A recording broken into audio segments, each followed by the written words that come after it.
नाज़रीन, मौसमियात खाते कराची समेत सिंध जे मुख़्तलिफ़ शहरनि में अॼु बि बरसात जी आगाही कई आहे। केतिरनि ई शहरनि में बरसात जो बीठल पाणी नेकाल न थी सघियो। शहरनि खे सख़्त ॾुखियाईनि खे मुंहुं ॾियणो पइजी रहियो आहे। गुज़िरियल राति कराची जे मुख़्तलिफ़ इलाइक़नि में वक़्फ़े सां बरसात जारी रही, जंहिं सबबि हेठां वारनि इलाइक़नि में पाणी जमा थी वियो। केतिरनि ई रोडनि ऐं घिटियुनि में पाणी जमा थियण सबबि शहरनि खे सख़्त मुश्किलातुनि खे मुंहुं ॾियणो पइजी रहियो आहे।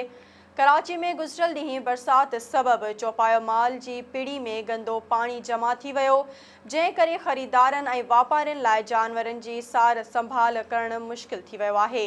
ॿिए तरफ़ हैदराबाद में बरसात सबबि अंडरपास बंदि थी वियो, पाणी जमा थी वियो। हिकु भेरो ॿीहर हेस्को जा 40 फीडर ट्रप थी विया।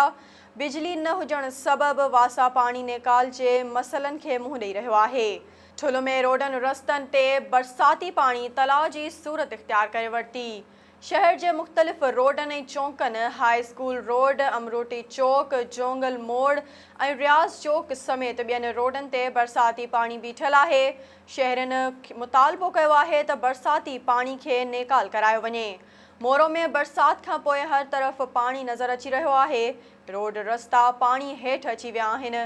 जेल रोड, शाही बाज़ार, मेन रोड, नूरानी कॉलोनी, इब्राहिम कॉलोनी ऐं ॿियनि हंधनि ते पाणी बीठल आहे। खानवाहण में गुज़िरियल ॾींहुं तेज़ हवा ऐं बरसात पवण सबबि पाकिस्तान टेलीफोन एक्सचेंज जी भित मथां बेड मुश्क जो वॾो वणु किरी पियो, जंहिं सबबि 30 खां 40 फुट भित किरी पई। टेलीफोन एक्सचेंज गैर महफ़ूज़ थी वई आहे। बुहारा शहर में ड्रेनेज सिस्टम नाकारा बणिजी वियो। बरसात सबबि अक्सर हंधनि ते पाणी भीजी वियो, जंहिं सबबि शहरनि खे सख़्त ॾुखियाईनि खे मुंहुं ॾियणो पइजी रहियो आहे।